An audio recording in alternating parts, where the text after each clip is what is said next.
Okay, welcome everybody to the October virtual pitch night for Silicon Beach Group. I can't believe a whole month has passed since our last one.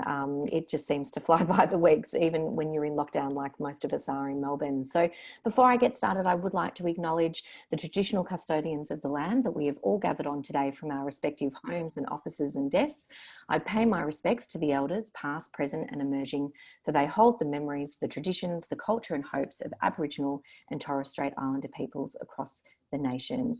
I'd also like to begin tonight by stating that the primary mission of Silicon Beach Group is to empower founders, and as such our vision is to create an environment where founders can feel supported, educated and empowered to fulfill their startup vision and values. So tonight is really all about providing a platform for founders and startup owners to feel supported, comfortable, open and connected. And obviously that's how we would like the chat to go. It is a really positive, supportive environment.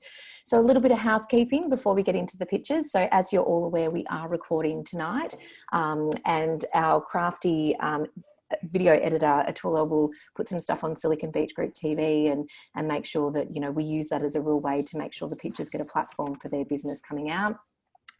Please mute your audio so that there are no extra noises and only unmute when we ask. And we encourage you to use the chat amongst yourselves and provide encouragement and feedback to the pictures in the chat. And tonight we have a special chat curator who will be curating the chat for the pictures. So Alexa, can you just unmute and introduce yourself and let everybody know what you're going to be doing? Oh, thank you. I was thinking, who's the curator? That's interesting. You. Yeah, that sounded very interesting to myself. I forgot. Yeah, so the idea basically is what we've seen in the past is that as people give their pitches, there's a lot of comments. So we decided to be a bit more intentional in aggregating those comments, like those that are feedback or if you have a link. So as everyone gives a pitch, or even as we move on to the next page, you can, if you have any comment, question, or even link that you like to send to the person who gave the pitch, just shoot it there in the chat, and I'll make sure that I kind of put them all together and basically giving it to the person who gave the pitch. Fantastic. And we really thank you for that, because it's really invaluable feedback and comments. And we note that a lot of people connect on the chat, ask about the pitches product or service. So Alexa, we really appreciate you being our special chat curator and acknowledging that you're doing it. It's awesome. So such a great, valuable thing to have. And finally, we're just going to take a quick photo. So, because I always forget to do this and then half of us aren't smiling. So everyone, do a funny face or a big smile, or you can put your hands in the air. 3, 2, 1. Awesome. Thank you so much, everybody. Okay. So I would like to now hand over to Athula to say a few words, please. Thank you. Thank you, Karen. And thank you, everyone, for being here, because I know a lot of people from Byron Bay have joined us, and we are very honored that you are not under lockdown, you're not under obligation to join a Zoom call, but here you are. So yeah, a lot of us are locked down in Melbourne, so we have no other option but to join the nearest Zoom call. So here we are. So first of all, at this point in time, I thank the sponsors, because without sponsors, we can't have these events. They are the ones who make empowering founders possible. So today we have only one sponsor on the call, that is Inder from Allied Legal. I'll hand over to him in a little while, but before that I need to acknowledge the other sponsors. The first one is Startup Onramp. I have already pasted the links to these sponsors in the chat, and those of you who are watching on YouTube would see the links on the YouTube description. Now, don't go to startuponramp.com, but there is a very special link, an affiliate link that I have pasted on the chat. When you click that, you get 50% off their normal price, plus special attention from the founder, Colin Keener, who started the Startup Onramp course. It is an online course helping startup founders reduce their chance of failure. So how good is that? And you get special mentorship from a group of mentors as well as from Colin himself. So check it out. The link is on the chat. And the other sponsor is App Demo Videos. Adam was to come on this call, but I got a message a few minutes earlier that he can't make it. Adam means their app demo videos is a company that specializes in creating special type of videos for technology products. So it could be a smartphone app or a SaaS product or e-commerce site or any sort of website. They'll create special demonstration videos, and they actually do videos for pitches as well. So if you want to put a pitch deck in the form of a video, they'll do that as well. So if you go to appdemovideos.com, link is in the chat, you'll see a lot of demonstration videos. The other sponsor is Yalmaa Digital. They are a web design and app development company. You can get special rates from them. The team is based in India, but there's one person in Melbourne. You could get special rates from them, mention Silicon Beach. I'll keep Allied Legal to the last because Inda can talk about Allied Legal. Before I hand over to Inda, I have a very special announcement. I joined Melbourne Silicon Beach back in October 2012. 8 long years ago. I didn't have so much gray hair then.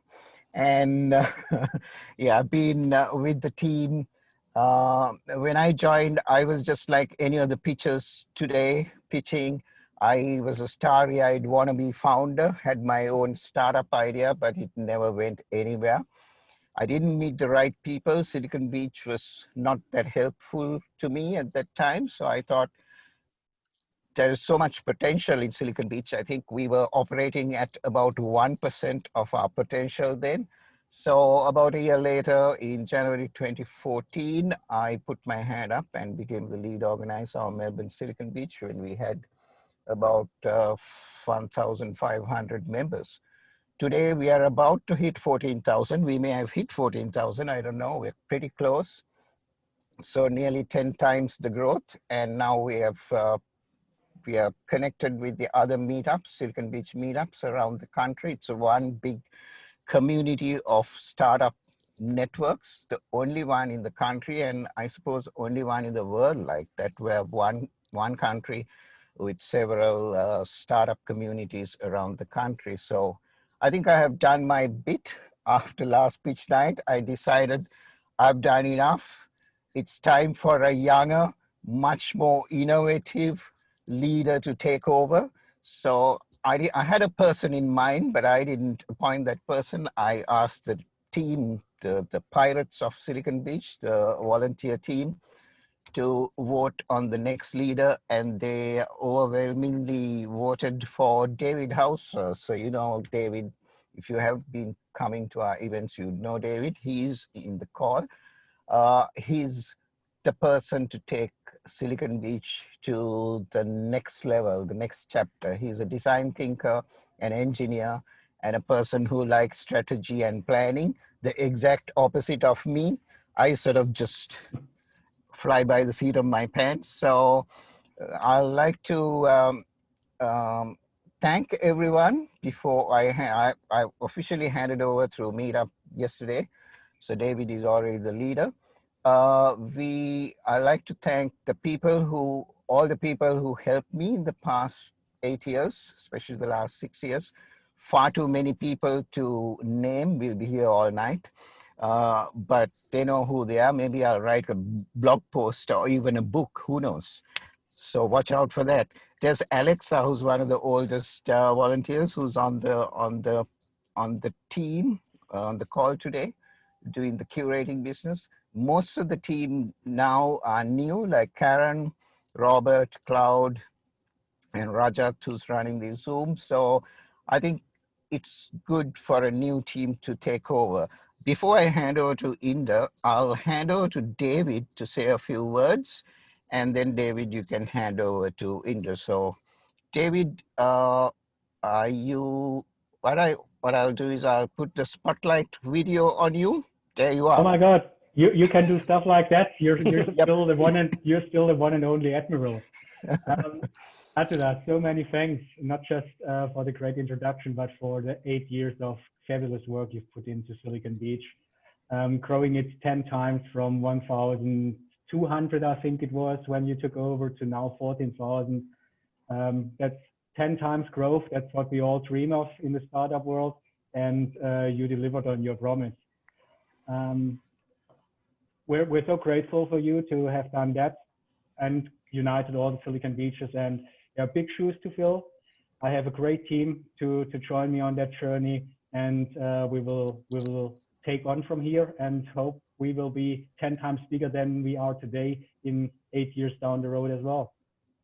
Yep, thanks, David. And I forgot to say, David has invited me to hang around, so I'll be hanging around like a bad smell for the next 2 pitch nights as well. I'll be helping as a helper, as a pirate. It's good to take this weight off my shoulders and hand over to someone, and David is the best person for that. So thank you, David, and yeah, all the best to you. Over to, and yeah. We won't let you go after in 2 months' time. You will still be with us. Okay. All right, over to Inda. Why don't you give us, introduce yourself and let us know about Allied Legal. Yeah, sure. I'll tell a little bit about Allied Legal as well. But I actually just want to take a moment just to thank Athula, right, and also congratulate him as well.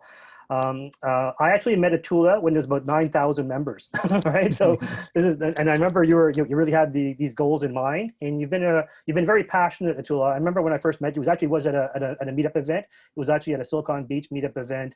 And I remember you at that time, not only were you in front of the scenes in terms of getting everything ready, but also all the getting the video behind the scenes as well, right? All in order. I know this means a lot to you. I can tell that when you were talking, this was a bit emotional for you as well. But you've been an incredible contributor to the whole startup community and the whole ecosystem, right? And I don't think the community would be where it is today without your involvement and your help as well. So so thanks for that. I am looking forward to my tax refund. based on where I think you're going to be going to as well. So thank you. Yes. Let me just talk a little bit now about Allied Legal. And by the way, David, I know we've crossed paths before as well, sitting in a boardroom. So looking forward to working with yourself as well. Let me just switch gears for a moment and talk a little about Allied Legal. I like to think of ourselves as being more than a law firm. We're really here to kind of help startups through their journey from establishment and expansion right to growth. Rahul is actually the lawyer. He specializes in helping startups with company structuring, shareholders agreements, as well as due diligence and capital raising. And I head up the growth advisory part of the firm, and this is where we're really helping clients and startups land more clients, all right, or your next client or your first client. I won't go through too much about how we go about doing that, but think about it as we're offering up sales as a service, right? I'll leave my contact details in the chat, and if there's any way that we can help out, feel free to reach back out to us. We're also sponsoring a prize today from Allied Legal, and that is a consultation with both myself and Rahul to help, whether it's with legal or whether it's growth. All right, so back to the Silicon Beach team, and looking forward to the pitches.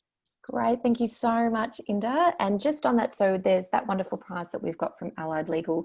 We've got 2 other prizes that we will be giving away to pitchers tonight. One is a 90-minute consulting session in collaboration with one of our other judges, Robert Saig from Go Viable, and one of our other pirate members, Cloud Bahanas from K's&X.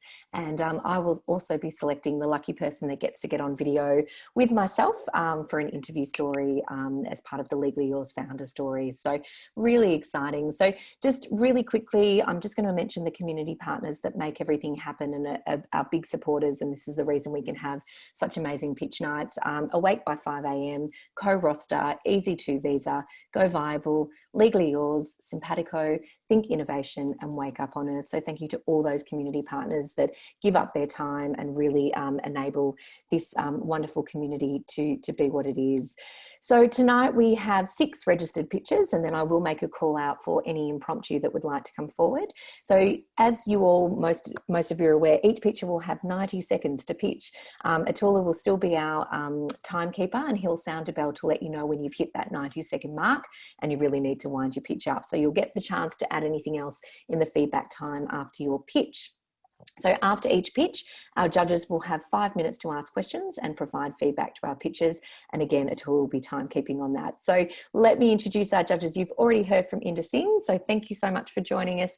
Inda, we have Robert Sayegh from Go Viable, and we're also very lucky to have Carolyn Blythe, all the way from C2 Angels and founder of Results Works, and also Byron Bay. Sorry, I should have said all the way from Byron Bay tonight. So thank you so much for joining us, and looking forward to hearing all your questions and feedback and insights.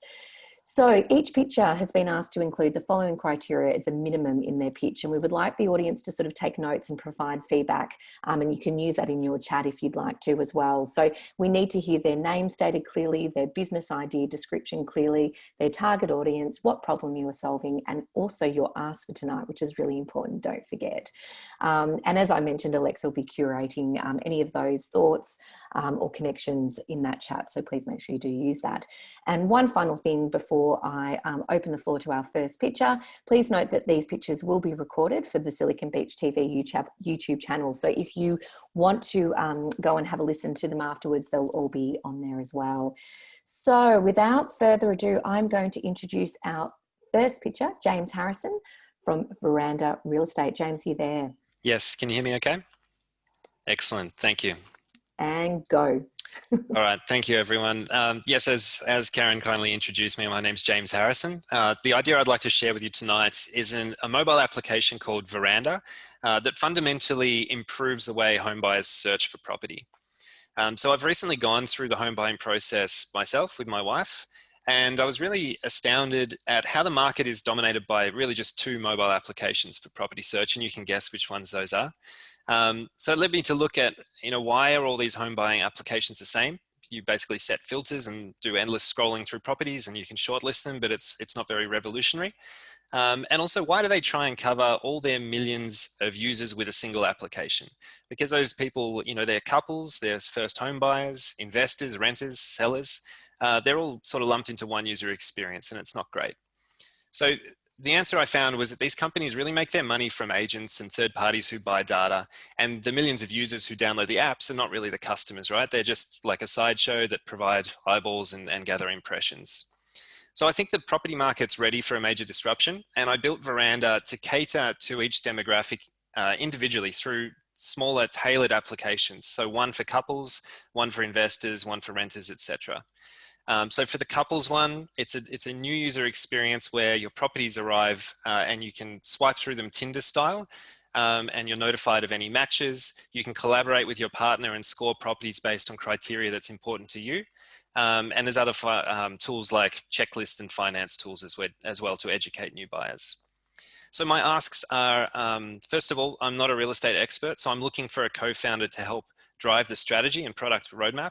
I'm a technical person myself. So the other ask is that if you have your own idea and are looking for a technical co-founder, please get in touch with me, because I've got the skills and the experience to really bring these things to life.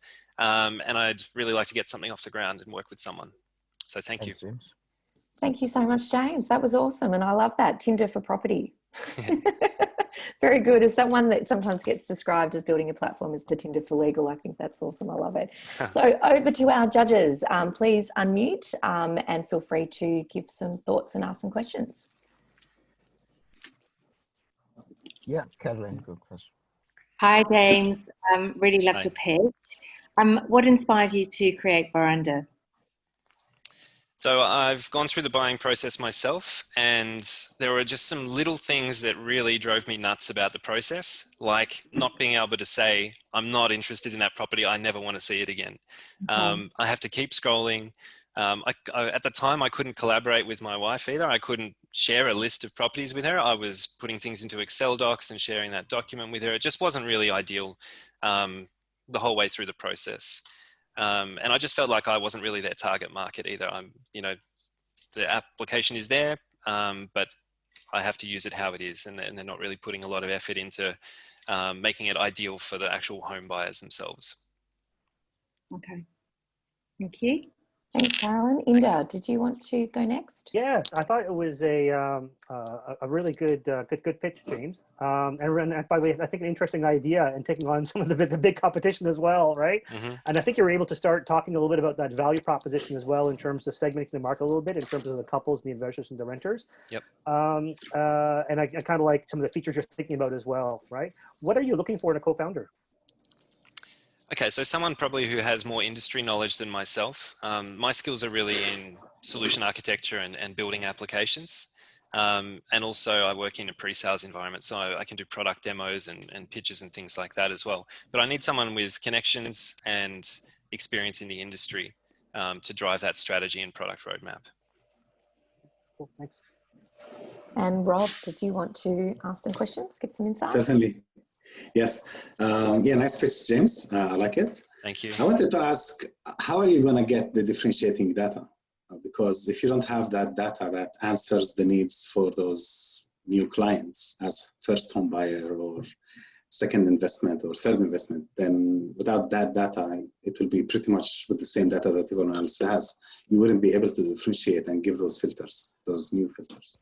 Yeah. Do you mind if I share my screen for a sec? I can show you how this works. The question is, how are you going to collect that data yourself so you can filter it to others? Yeah, it's a good question. So basically, at the moment, the application that I've built already uses the domain data. So domain has some APIs and I pull all the data in from there and I display it to the customer in a new way. So I can completely change the user experience using the underlying data that they already have. Okay, so I can take their data and extend it on my own platform and capture extra information and just use their data for the actual properties and images and that kind of stuff. So you believe the data is there already, that it's just not presentable or not provided? Yes. Yeah, that's right. Okay. Cool. Awesome. Thank you, judges. Thank you for those insights. And James, there's been lots of comments being put in there. And yes, for the person who asked whether it's okay to comment in the chat, absolutely. So if you didn't join us at the beginning, we actually have a chat curator, Alexa, helping us out tonight and gathering all those thoughts for the pitches. So thank you so much, James. Great pitch. Thank you. So now you can mute yourself and relax. And now I will ask Obsie from Relay to unmute and let me know when you're ready to go. Sure, thanks. So I'd like to open with a quote. Communication, the human communication, is the key to personal and career success. Why did I mention this? Because the means which we use to accommodate for communication today is the very thing which destroys human connection. Have you ever sent a text message to a coworker or teammate and its meaning got lost in translation? Or maybe you're just not able to facilitate 24/7 open interaction between remote working teams or even locally working teams. My name is Obsie, and what I just mentioned is exactly what I'm working on. It's called Relay, an asynchronous video communications platform for workspaces. There's a move towards remote working teams in industry. We all know this, but particularly for this group of individuals, how will they be able to replicate their open workspaces?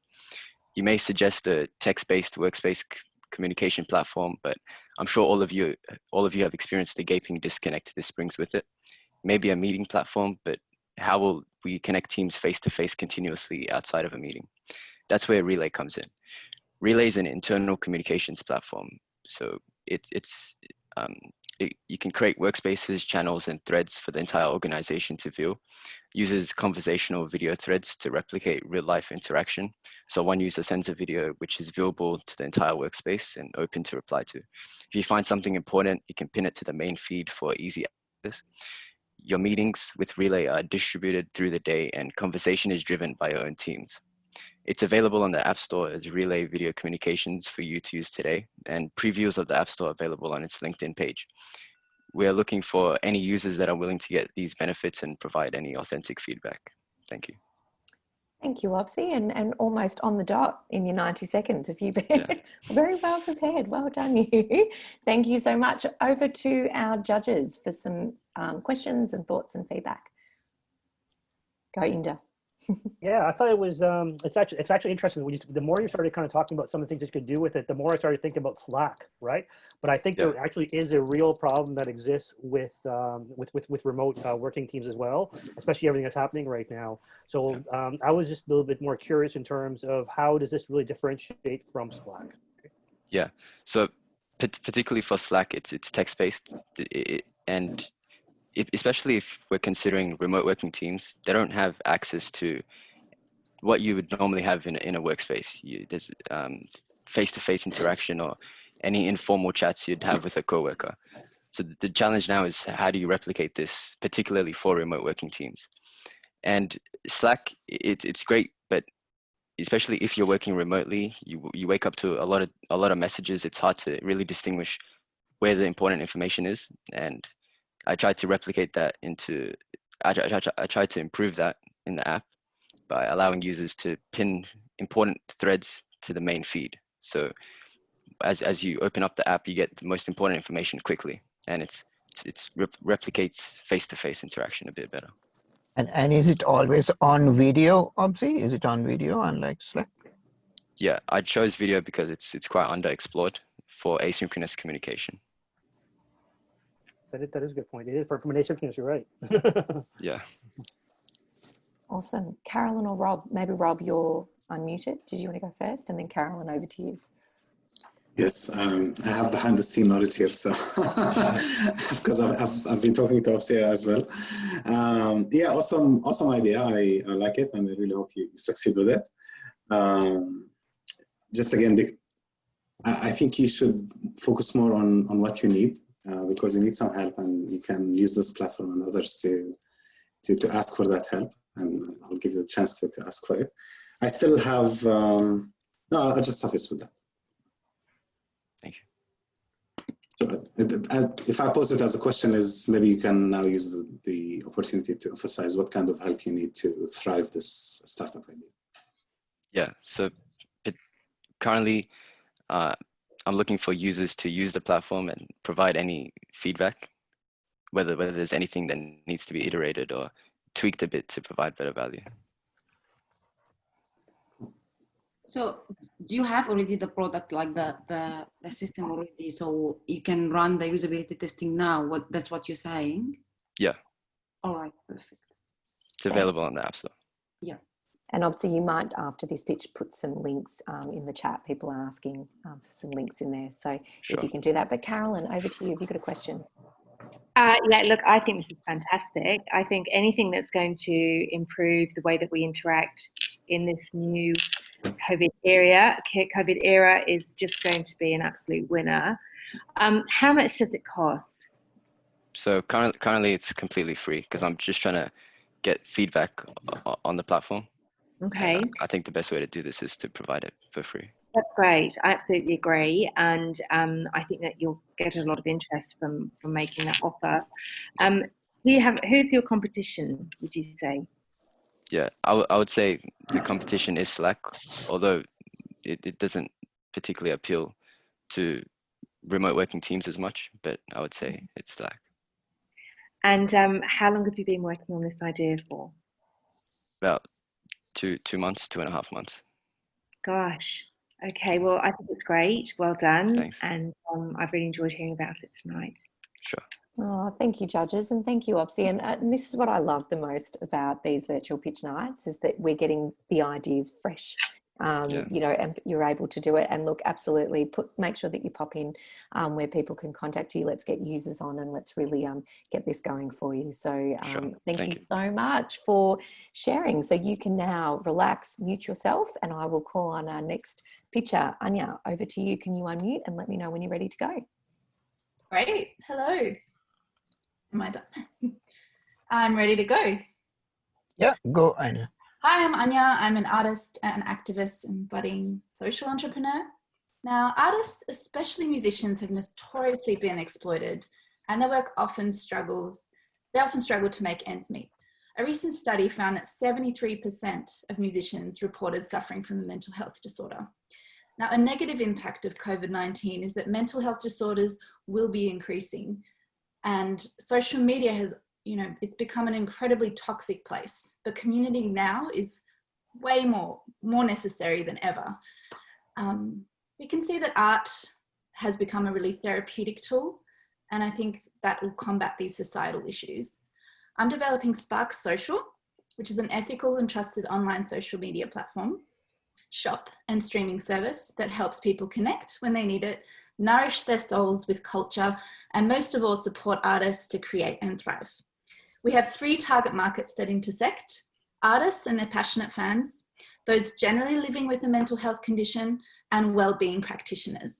I believe in a holistic approach to technology, and that is what I think people are craving. Not only will users have access to curated art forms, but also art, music therapy, group sessions, and fitness. So kind of like a gym for your brain and soul. Artists will also have the opportunity to connect and network with each other. So kind of like a LinkedIn for creatives. I just wanted to throw some numbers out there for context. The CEO of Spotify is worth $3.8 billion. Universal Music recorded $7.7 billion in profit in 2019. But artists see very little of this income.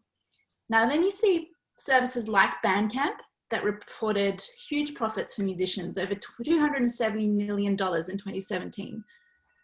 Now our testing ground for this project will be Melbourne, Victoria, working with all the local cultural players like 3RRR, indie record labels and galleries, art, music therapists, fitness places, and people forming online people bubbles.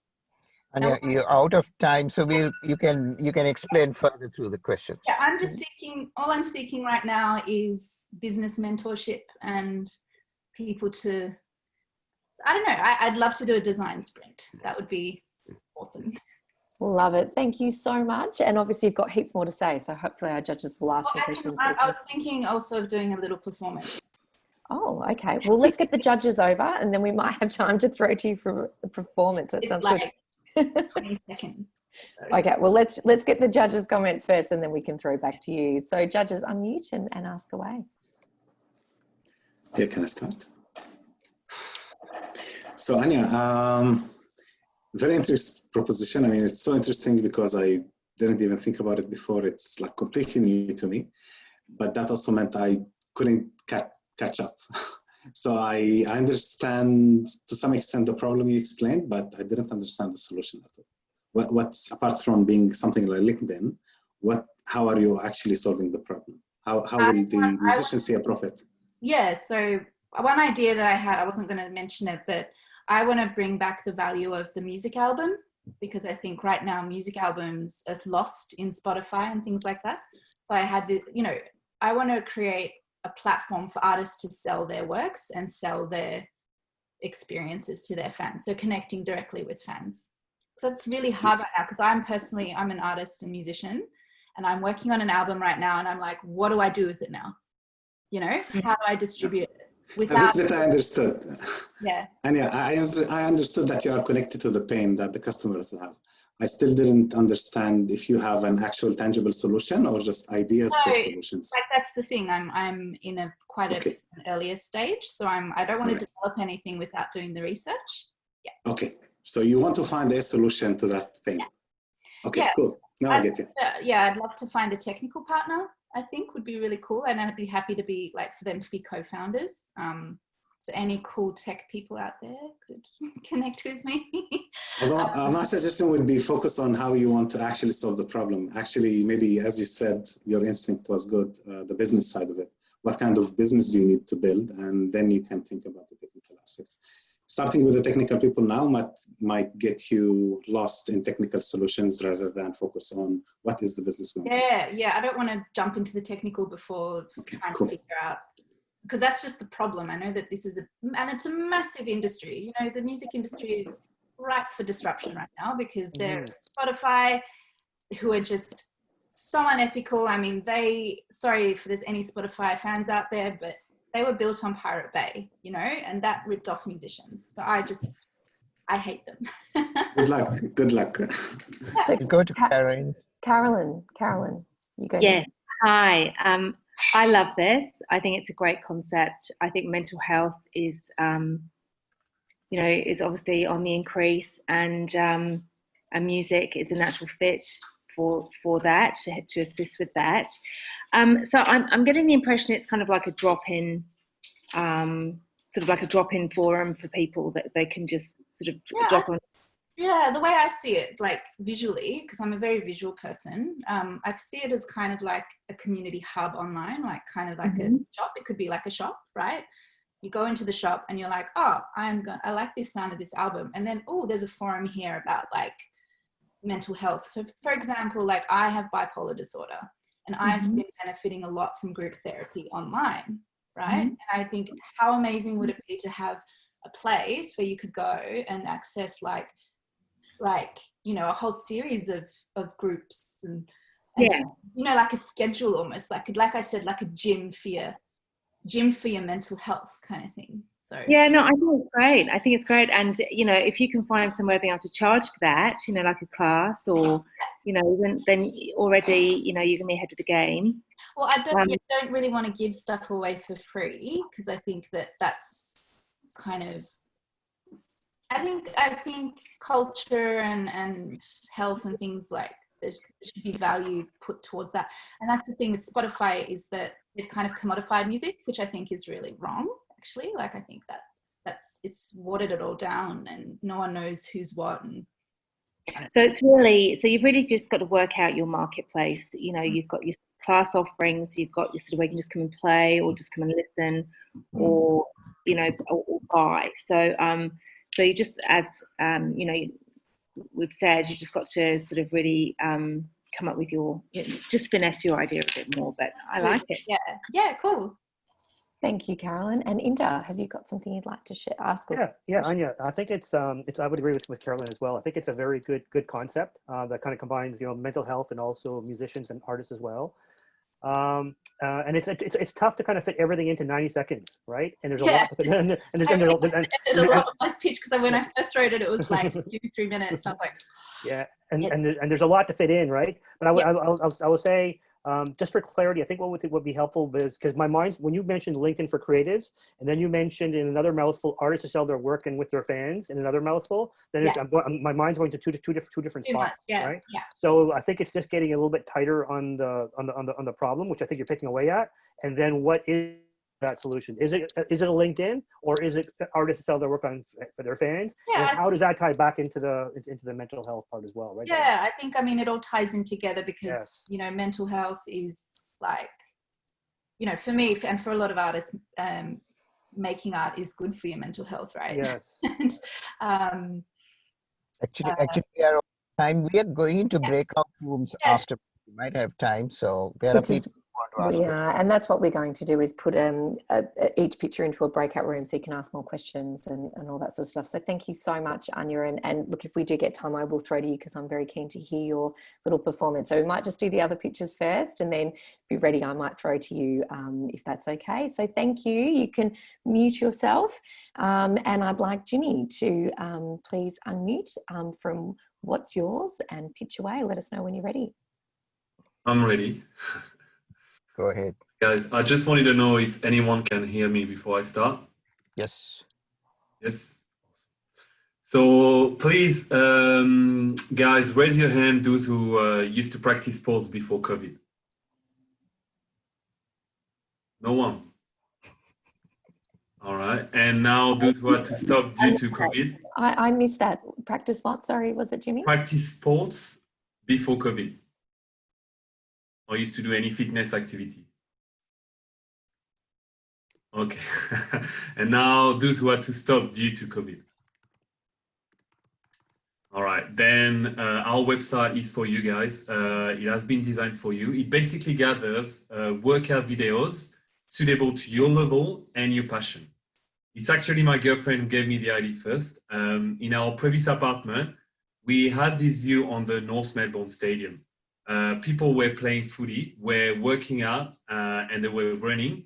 So when COVID started, I asked myself how these people could stay active if they have to stay home most of the time.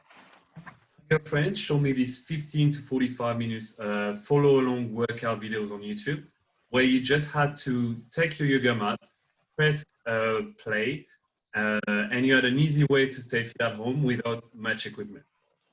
So I decided to select the best workout out there, had a search program, and bring more structure to the whole thing to make the life of fitness addicts like you way easier. But WhatsYourz is more than just a website. It is a sport brand, it is a sponsor and a sport event organizer. Therefore, I've decided to help an athlete named Tanguy Cruz to attempt to break the world record of the number of Murphs completed in 24 hours. And because I believe sports should be used as a way to give back to the community, we will use this CrossFit challenge to raise money and support those affected by a mental health challenge. So Anya, if you listen to me, and at the same time boost attendance in our local Melbourne. Okay. Thanks, Great. Jimy. Thank you, Jimy. Very good. Thank you. So over to our judges. Inda, I think you're already on mute, so that must mean you're chomping at the bit for some comments, eh? Sure. I left it on mute, but Jimy, I think that was a good, very good pitch. I think sports is an important one, right? Especially everything happening right now with COVID. And I guess what I'm looking for here is the differentiator, right? I know, for example, there are a number of kind of websites and also fitness apps that are out there as well. Some celebrities have them, like Chris Hemsworth has his circle, and I think there's some, Sam has one who used to be The Bachelor before, and I think it's called 28 by Sam, which I think he's partnered up with Bupa. And so I'm just looking for how is this really unique and different than a number of apps that are out there. I have a number of colleagues that are using fitness apps, right, and home workouts is that as well. So just kind of cutting through in terms of where is that clear differentiator, right, among some of the others. Yes, and you're right. There's so many here. There's even one called Limits, who is pretty big here. Now, where we differentiate ourselves is that we create more social media. So even in the organization and the design, of course, but the main idea is in the connection between people. So you come on the app. I'm currently developing this, right? My website was just a beta version. We're currently working on an app where you sign up. You said if you're a trainer or if you're a trainee, right? If you're a trainer, if you're a coach, you upload your videos, and if you're a trainee, you watch those videos. Then if you like the videos of the trainer, you can connect with him.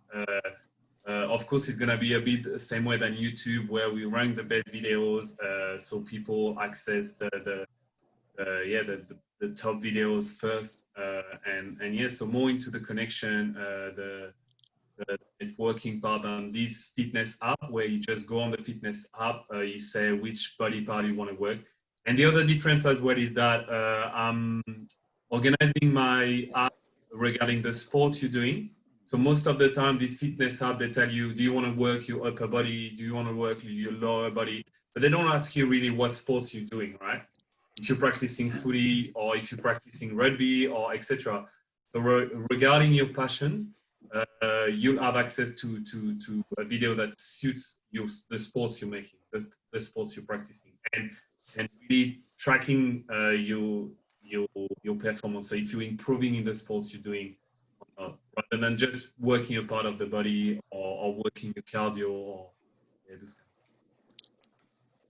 Great, thank you. Carolyn, did you have a question? Yeah, a couple of questions. So, so I'm not exactly the most motivated fitness person in the world.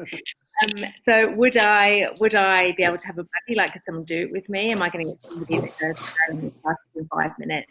Like, we're here, we're waiting. Like, is that, or is it just I could just be at home during the day and I just decide just to drop into a class? Sorry, I didn't really hear you the first part. Oh, so is there some way of being able to motivate me to attend the class? Like, could you do, or is it just something I just drop into at any time of the day? You can drop basically. Our idea is making it a platform between Instagram and YouTube. So, of course, we will send you a notification like any app, and we'll put in place challenges and those kind of stuff. And you can basically jump on it any time of the day, access videos. If you like the videos, you look at the coach and you connect then with him, and he can offer you like one-on-one coaching session if you like, by video or directly. We just provide a platform for the coach to put their video out there. And for people that would like to find workout videos, we provide an easy way to find them rather than going on YouTube, type which part of the body you want to look. We just provide you an easy way to find your workout. And would this be like a subscription model or pay-per-class or? The business model, there's so many things I'm thinking about, because I want to, like I told you, I want to make it a brand as well. I want to sponsor athlete. I want to organize fitness event, CrossFit events. So maybe the money could come from that, or I could put ads on the platform and make it free for users. I could make the coach pays so they grow their community. I could do a premium subscription. There's so many ways, and for the moment, I'm really interested in developing the app. I didn't say what I'm looking for. Do I have time? I was going to say as well, like you might want to consider developing this out to, say, teenagers as well. There's been so much screen time over COVID with kids that, you know, I think that might be a really good market for you too. Just not just to focus on adults, but perhaps some kind of teenage or youth program to get kids off the screens a bit more active. Yeah, definitely. Yeah, Jimy, and I love that. And with your ask. Yeah, your ask, because we are out of time for the questions. Yeah. What's your ask? Oh yeah, my ask. Well, first we're looking for generous people. So if you're going on our Instagram, which is basically WhatsYourz, you'll find a link, a donation link for the event. And like I said, we partner with Mindful Oaths. A great job for people that facing mental health challenges. So I'll put the link for Instagram. I've also contacted ABC Radio, and they have a special broadcasting, fitness related and sports related broadcasting channel. So I'm looking for a CrossFit expert that would be ready to talk and maybe promote his brand or promote his gym, and that would be ready, and that know a lot about the Murph challenge, that know a lot about CrossFit, and that would be ready to go on radio and talk about the Murph and the history of the Murph just before our event, because ABC would like to broadcast our event, our world record attempt. And finally, I'm looking for a co-founder with experience and network in the fitness industry. Awesome. Thank you, Jimy. And Carol and I both have 4 kids, so maybe Carolyn was, we can volunteer 8 of those users for you. I saw where you were going there, Carolyn. I love it. So you've got a little pull there. Okay, we are on to our final. I know we're out of time, but is it okay to just give an observation? You may, yes. Go, Robert. Thank you. I think it's important. Jimy, I like your idea, and I heard you before. I'm not sure where, if Silicon Beach or other platform, and I really think you have a good material to work with. My impression is that you're either overwhelmed or afraid, so you want to keep options open. So is it about data or is it about platform? Is your client the sports people who will put their videos, or is your client the people who are staying home and you will collect the videos to them? You have lots of options, and I think you should start pursuing those options and not keep them all on the table, because it just sounds overwhelming. But I think it's not how to overwhelm. It's just you want to keep your options open, and maybe that will distract you and distracts investors or co-founders or even clients. So I think you need a bit of focus on all these ideas. That's my observation. Yeah, great observation. Thank you.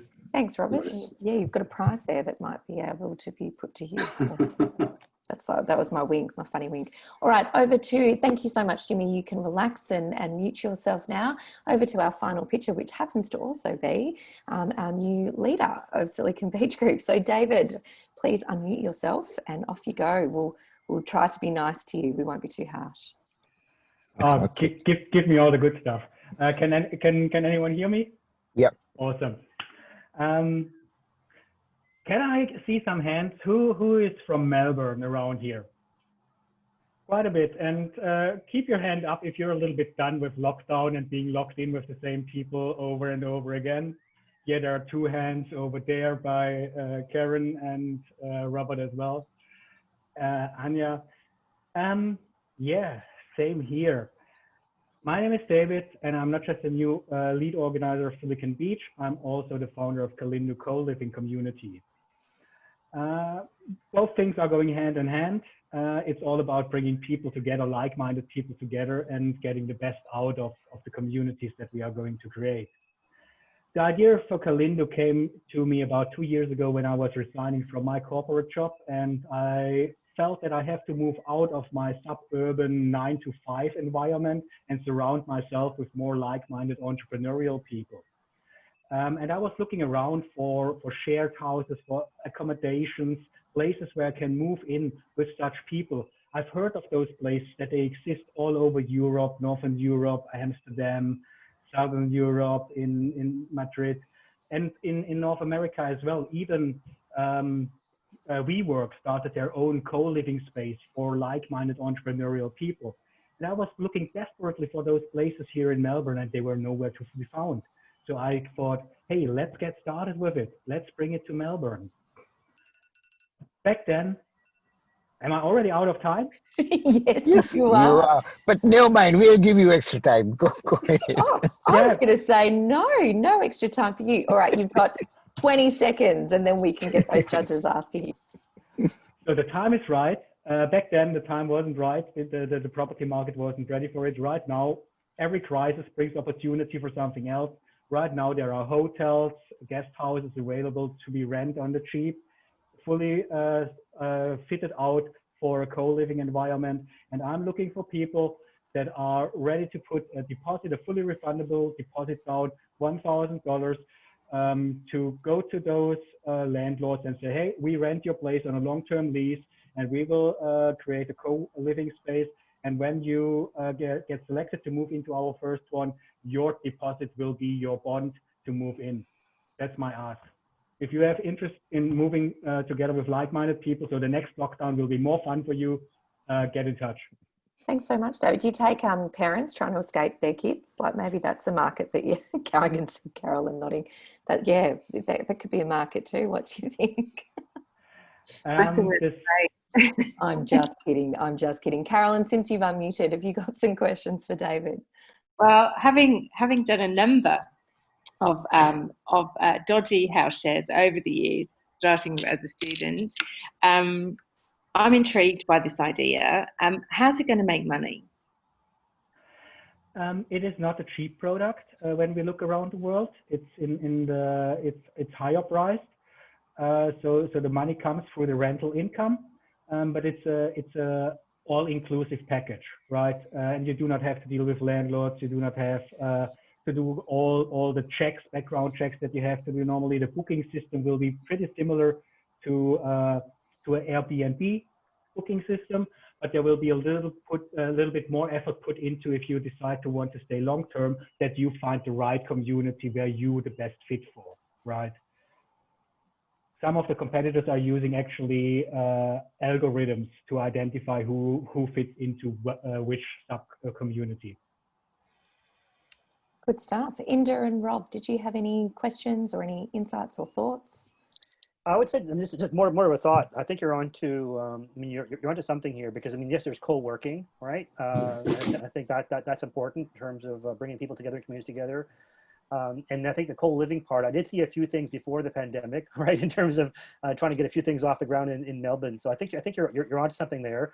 I think just understanding a little bit more the differentiator of how this is different than is this a matchmaking for a share house? Is it beyond that? Just to sharpen that a bit more, right? It is beyond that. So we will create the community. We create the quality of living, right? We're not just taking anything off the market and put people in there. If the property is not up to a certain standard, that allows us to create a positive and a high class living experience that will not be in our portfolio. So it will be high quality with people that are like-minded and easy to move in, to move out. And when you think bigger in the future, we will have places like this all over Australia or Asia Pacific you can move into a new place and you will find a comfort zone to move into regardless of what country you're moving to. Good stuff. Robert, did you have something? Sorry, I did mute you, Robert, because there was a clunk. Sorry. I don't know. I lost you after you talked about the pain being in lockdown. So,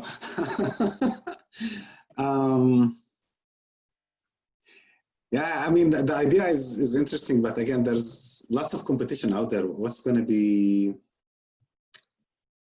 I mean, how are you going to actually differentiate yourself from all the options out there? What are the competitions? The why here. I mean, what's my competition from your point of view? Any opportunity for even a holiday is a competition, right? I mean, or maybe any opportunity for me to. I see your differentiator that it's about the like-minded people. But then that's going to be traded off with the price. Is it worth? That's, I think, where I'll need to see myself, for example, some kind of comparison to see, am I going to pay, I don't know, triple the price or just 1.5 the price, and then decide, is it worth for me to go into this kind of adventure just to be with like-minded people, or just, you know, I'll just go for a vacation which is cheaper.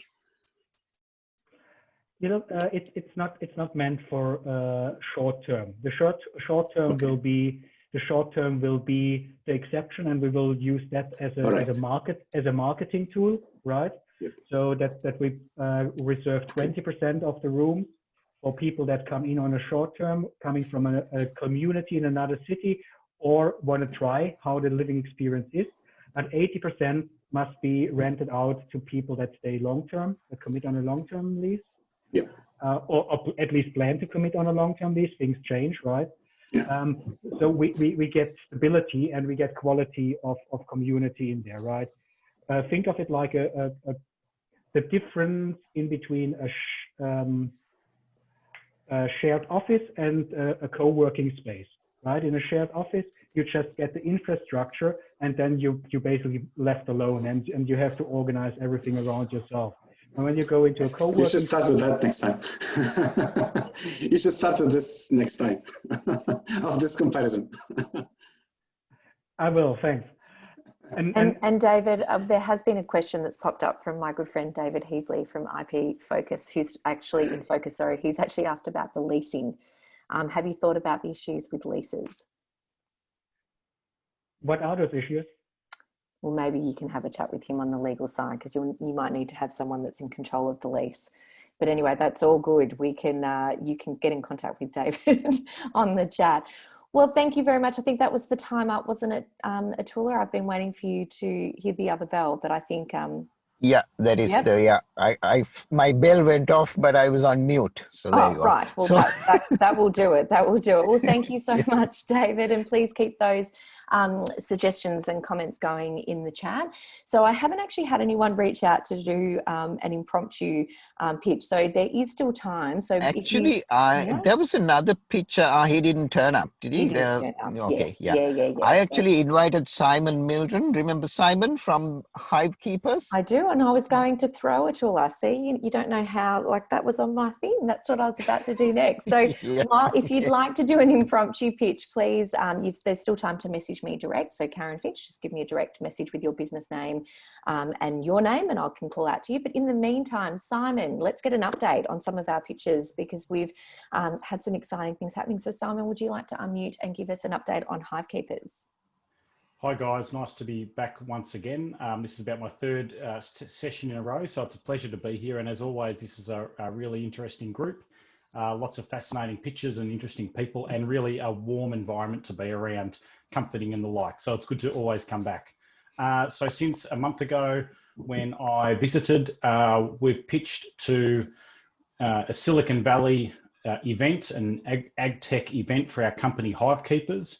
And that was a bit of a mind blast, of course, to be put into such an environment where we were part of an accelerator program since March, but then to have the finale event, in fact, it was just last Friday, where we had the opportunity to present to over 1,000 VCs and lots of clever people that are around that are particularly interested in ag tech, agri-food type companies, of which we are one of those here in Australia. So a bit of an anti-climax with those sort of events when they're held online now, as opposed to being done in person when you get to be around all of those people, but still an amazing opportunity nonetheless. So what's interesting about that is it sort of put us on an international stage, which we were slowly creeping up with beforehand, but it's certainly brought that about now. So that's really interesting to us to be like that.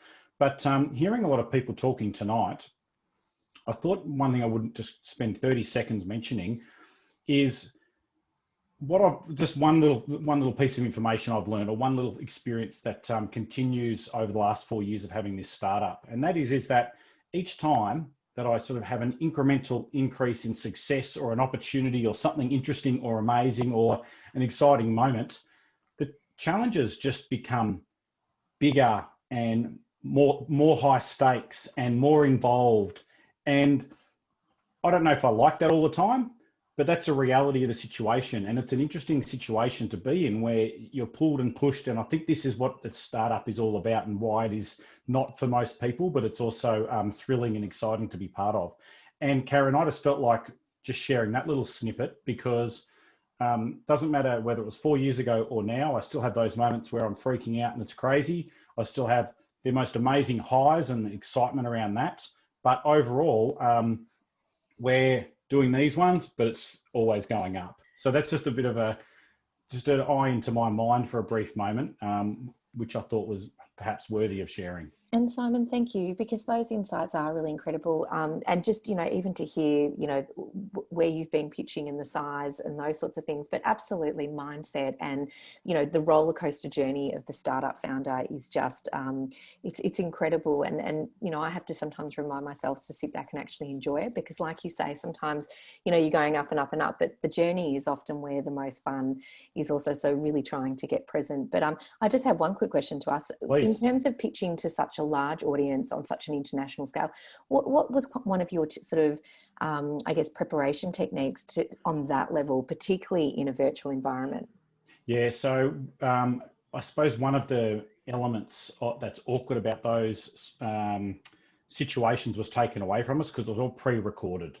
So they didn't want any glitches or issues, and I don't blame them for that. There was a lot of people on there that you're grateful to have even 5 minutes of their time, let alone 2 hours of their time.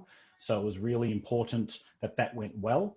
But for me, it was just about consistent practice. And it's easy to turn up to something like a 90-second pitch like this tonight and just think, I know enough, I'll find my way through. You can't be doing that. And if you're serious, the important thing is about taking your preparation seriously, and the amount of effort. And I'd love to put a link up later of the pitch that we did. You'll see that it's somewhat produced, but if it was a live event, it would have been a different circumstance. But do you know what we were really blessed? We had like a highly professional pitch coach work with us and spend time with us. And it was all about the messaging, the story, the narrative, and finding the narrative so that it reaches out through the screen, grabs the person at the other end to make them think more. Now, whether it's think about connecting with you, or at least relating to what you've done, that was the interesting part that I learned, was about finding the narrative to connect with other people, especially the audience that you're dealing with. Not just everyone, but the niche audience that you're standing in front of. Oh, absolutely. Does that help a little bit? Oh, it certainly Yes. does. And I love the storytelling, which is just really awesome. So That's and really Simon, hard too. Simon, you're pitching or show. You're going to the show and tell tomorrow at Feb 9. I put the link. I believe it's the link from your LinkedIn post. I put it on chat. Yep. So anyone wanting to find out about Simon's company, startup, Hive Keepers, could watch that at 6 o'clock tomorrow, isn't it? It's going to get a bit nerdy. I hope you're okay with that. We love it. We love it. People love to hear about it. Thank you so much, Simon. Thank you for that update, and thank you for those insights. That's incredible. So we do want to get to some breakout rooms. So what I might actually do is now throw to our prize givers, which we've got Inda and Robert, to award their prize, and then I'll announce who I'm giving my prize to as well. So Inda, I'll start with you. Who would you like to award the prize to tonight? Yeah, thanks, Karen. There were some amazing pitches tonight. And it's not easy to do the pitches, so I definitely appreciate everybody kind of doing that as well.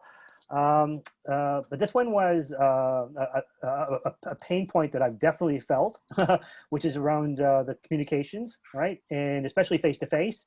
And it is something, by the way, that Slack has not been able to solve for, because I definitely feel it with working in remote teams and everything that's happening right now with COVID, and even with the new normal. I think this will be an important part of it as well. So the idea around the asynchronous communications was very much kind of spot on. So that would be Ashi.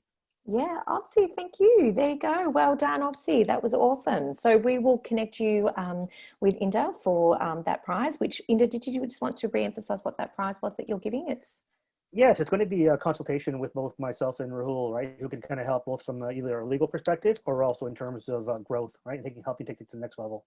And you are a growth expert. So yeah, that's a really awesome prize. Thank you so much, Inda, and well done and congratulations, Obsie. So Robert, who was your pick for tonight? That was a tough one. I mean, all the ideas were very interesting.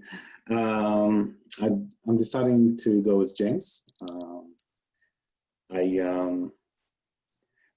Also because I think it was the most well-presented pitch in terms of the idea, the audience, and he's already doing the first steps, and I'd like to see him doing the next one.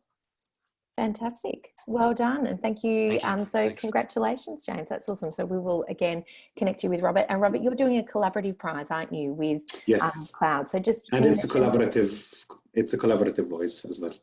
Yes. Fantastic. So you will get to work with Cloud and Robert. So that's awesome. And so then the Legally Yours video prize. Well, I actually went James as well. So James, I'm going to give you that opportunity to tell your story. So perhaps maybe you can do a bit of work with Robert and Cloud, and then we can video your story and put that out there at large. So congratulations as well. But look, congratulations to all the pitches. Having done the 90-second pitch, you know, I was the 11,000th pitcher, Melbourne Silicon Beacher, and that's how I met Athula and joined the crew. And so, you know, I did a 90-second pitch, and it was super duper hard, and it's yeah, it's incredible. So hats off to all of you that did that today, and congratulations. So I would just like to thank our judges, Inda, Robert and Carolyn. Thank you for donating your time tonight and for the wonderful questions and insights. Thank you to Alexar for curating that chat and getting all those comments there. Thank you to the audience for all of your amazing comments. David Heasley, I've been in fits looking at some of yours. I think you put a great comment about Simon Mildren and how you find his videos a buzz. Thank you for all those comments. And so now I'm actually going to, and just a final word, I'd just like to personally say to Athula, I have absolutely loved working with you over the last 18 months, and I will, you know, miss doing all those events. I'm sure you won't miss doing them with me, but I sure will with you. So.